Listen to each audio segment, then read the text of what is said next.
हर हर महादेव मित्रांनो, ज्येष्ठ मी चमन मार्केट बस आहे. इथून चमन मार्केट 1 किलोमीटर पुढं आहे. खूपच भूक लागलेली, म्हणलं काहीतरी आणावं. मी आता जंगलात बसली झाडाखाली मस्त पैकी. मग आई आणलंय बघा. आता बघू शकता काय वडापाव तसलं काय भेटणं झालंय. मोमोज आणलंय. आता हे बघा मोमोज वडापावची काय भेटणं झालंय. रात्री 6 वाजता खूप लेट झालेला. मंदिरात झोपणार होतं, ते मंदिर पण लावतो तुम्हाला. मी ही रूम आहे बघा, जे घेऊन स्टेड हॉटेलपाशी. हे मला म्हणते माझ्यापाशी इथं झोप, आणि इथं मग जेवाय दिला आणि इथं झोप दिला, फॅन पण लावून दिला. चला आता आपण जाऊया पुढे.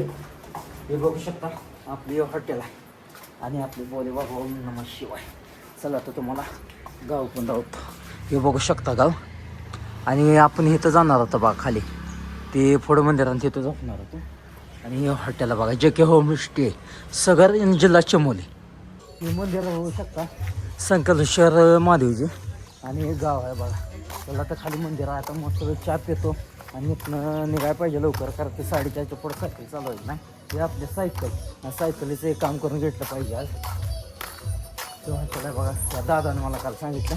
आणि हे मंदिर आहे बघा, इथं झोपणार होतं. बघू शकता मित्रांनो, सायकल ढकलून देते, चालवून देते. मी सायकलीला मागं ओढतोय, कारण तुम्ही बघू शकता हो मागला ब्रेक तुटलाय, हो फुटला ब्रेक लागण झालाय, आणि सगळी वरघटच आहे. आणि केदारनाथ पासून चालवलं आले, एवढा कंटाळ येतो, त्रास होतोय ना, कारण की खूपच लांब चालया लागतंय. फायनली सायकल दुकान गावलं पाहिजे, नाहीतर आता काय बद्रीनाथला आता देवाच्या जमान्यात असलं चालत बोलवायचं तर आपण काय करू शकत नाही. आता फुटलायला आपलं काय माहित आहे का.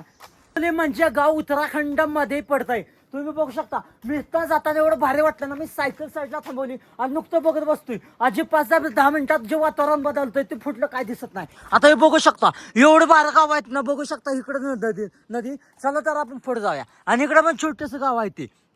एवढं भारी वाटतंय मनाला. आणि मी एकाला विचारलं तर ते माणूस म्हणला, बाळा तुला भारी वाटतंय, पण आम्ही इथं कसं जगतो ते आमच्या जीवाला माहित आहे. कारण की तुम्ही बघू शकता त्यांच्या चौबाजूनं किती डोंगर उंचावरती आहे, बघू शकता. आणि मला खरं तर म्हणजे इथून हालूच वाटत नव्हतं. आणि इथं पण बघा शकता, हे छोटंसं मंदिर आहे बघा देवाचं, किती भारी वाटतंय बघा. मी आता सुभाषनगरपाशी आहे. आपल्या बुलेटचं फायनली दुकान गावलेलं आहे. आता बुलेटचं काम करून घेऊया. बुलेटचा खूप त्रास दिला, अक्षरशः पाय दुखायला लागले ती. मित्रांनो, ज्येष्ठ गोपेश्वरपाशी पोचलोय. आता इथं बद्रीनाथ राहिले फक्त 85 किलोमीटर. चालतंय. आज आपण इथं थांबा. आजचा व्हिडिओ कसा वाटला तर कमेंट करून सांगा, लाईक करा, शेअर करा. आणि जर तुम्ही आपल्या चॅनल नवीन असला तर चॅनल सबस्क्राईब करून नक्कीच जावा. जय श्री महाकाल, हर हर महादेव.